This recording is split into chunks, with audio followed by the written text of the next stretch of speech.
I titled this movie clip, Giving Someone Else a Reason to Go On, from the massive inspiration I took from the movie clip in the description box below from Rocky 5.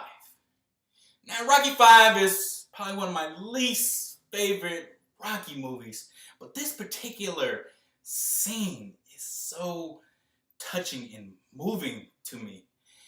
I believe if we can link our achievements and even where we are in this academic dismissal period, link it getting back into law school, or even seeing beyond that, seeing our graduation, if we can link it to someone in our life that has loved us and believed in us unconditionally, no matter what we did, they were always there and made these grand sacrifices for us.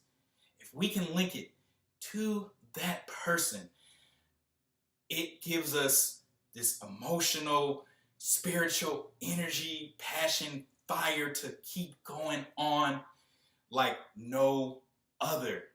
And this is a movie clip that I use on a daily basis, that I watch. So just to give you some of the background of this movie clip, but please view it and follow along with it so that you can know where I'm coming from. So in this particular scene, Rocky goes to his old boxing gym, and it's pretty much old, worn out, nobody's in there anymore. And he picks up a dusted boxing glove and slips it on his hand, and he says, "Slip the jab," which his trainer, Mickey, used to tell him. And Mickey died in Rocky 3, and Mickey was Rocky's trainer in Rocky's 1, 2, and 3. So when he told himself slip the jab, he immediately had this flashback that comes on the screen where Mickey was encouraging and pushing him as Rocky was shadow boxing and telling him to keep going, that he didn't say stop. And he was just giving him encouragement as he was shadow boxing. And then once he told him it was time up, they met in the middle of the ring, and Mickey was giving words of how he felt about Rocky, how he felt about his accomplishments, and how he felt that if Rocky wasn't there, he probably wouldn't be living today.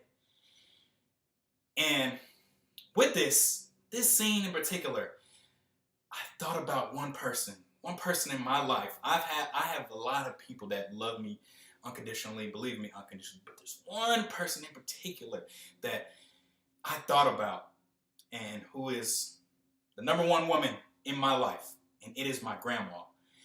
And with this particular scene, I immediately thought about my grandma, and with my grandma being Mickey and I was Rocky, and my grandma saying the exact same words that Mickey was saying, but in her own way. And that I am this force that gives her more reason to go on in life and keeping her alive. See, my grandmother was like my childhood trainer in her own way. In my childhood, up until I was 17, I probably spent more time at my grandma's house more than my parents' house combined, because they were never together when I was younger. My grandma was and is still like the angel on earth for me. Very sweet lady, never curse, sweet voice, always patient, always compassionate. The only curse word I heard her say, and it wasn't even a curse word, that she was pissed. And I was like, oh my gosh, my grandma said piss. That's how much of a sweet lady she was. My grandma always saw the best version of me when I was younger, and always held me to that standard, whether it was with schoolwork or just being a young boy, period. She was always in my ear, telling me, if at first you don't succeed, try again. Always keep the faith, Lamar. Always keep the faith. And these voices from her still ring into my head until this day. My grandmother got me over every life hump in life back in my childhood, and I know I wouldn't be standing here till this day if it wasn't for her. So when I was 17, I moved to Atlanta, Georgia to move in with my aunt to finish my senior year of high school. I am from Oakland, California, and I moved to Atlanta, Georgia. So my grandma is still living, and since I moved, 17, I'm 30 years old now, my grandma's health has been declining by the years. Back in my childhood, my grandmother was very active, in full health, driving, very active with me. She didn't have a husband.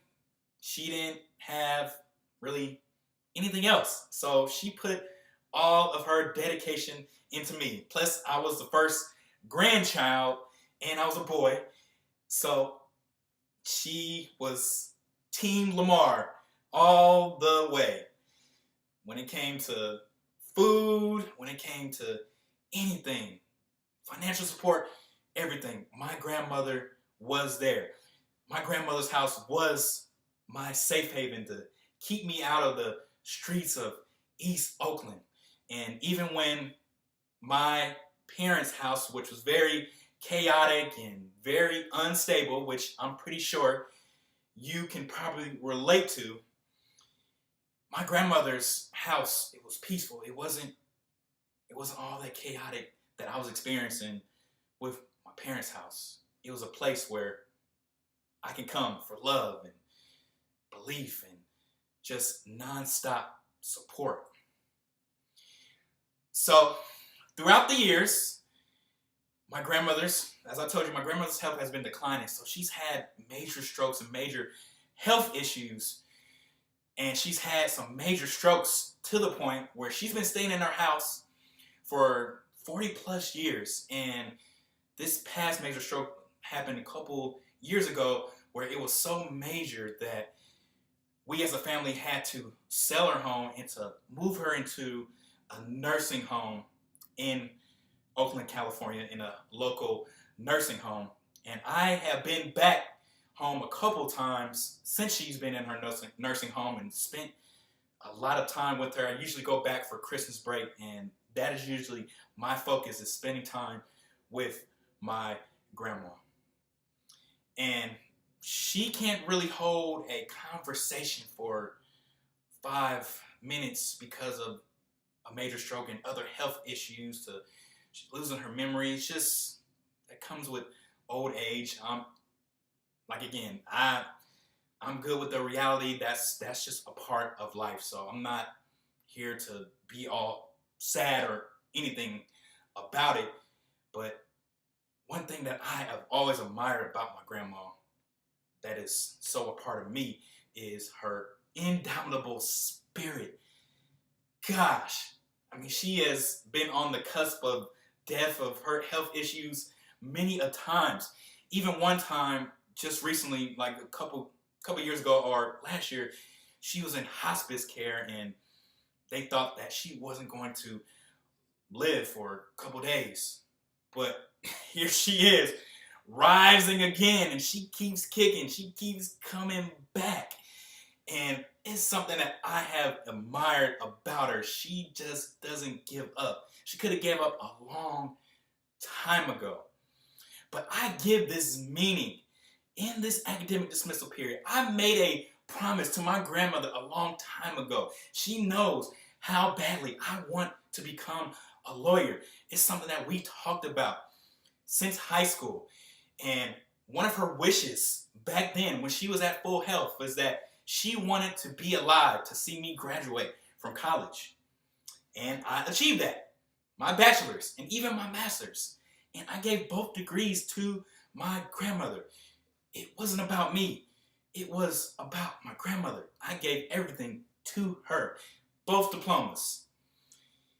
And even just a couple years ago, I wrote a letter to my grandma telling her, even when I was going through my LSAT struggle, that I told her that how much she has done for me and how much she has believed in me, and that I wasn't going to quit on this law school journey, my lawyer journey, that no matter what happened, I was going to keep that promise to her, that I was going to see this ambition, this vision through all the way, no matter what happened.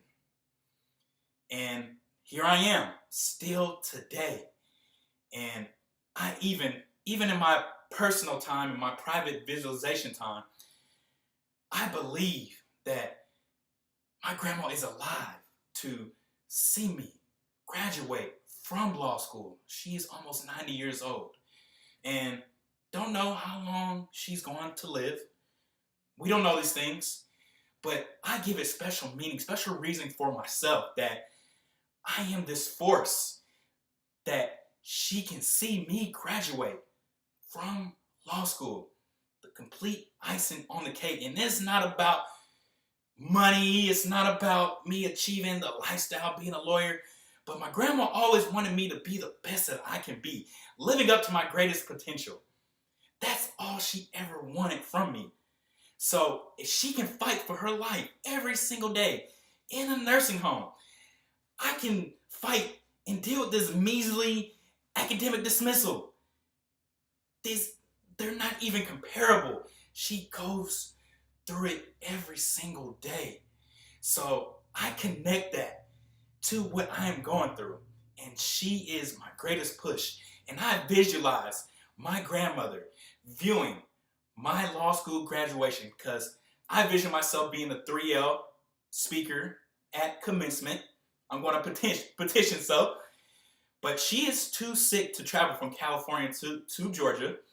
But I imagine one of my family members who will be attending my graduation recording the graduation live, and one of my other family members at the nursing home on FaceTime as my grandmother is watching my law school graduation, and to really capture the moment of her thoughts and her emotions, and having somebody else record it.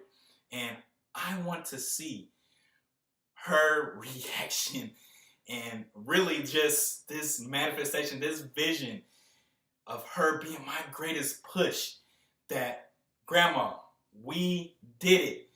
Not just me. This is all for you. Nothing will stop me, break me, shake me from manifesting this vision of my grandma seeing my law school graduation. I will suffer endlessly, go through whatever. I had to keep this promise to my grandma. And even if she passed, because I'm not in control of that, but boy, am I in control of continuing to push forward, continuing to put myself in the best position, and to get there, and to be there, and to dedicate it to my grandma. So, if you can link this academic dismissal period, getting back in law school, graduating, to the people, or just one person that has loved you and has believed in you nonstop, it's such a powerful drive and force that you can use in this moment. Please let me know if this works for you or not. But I'm telling you, it's going to work. Try it.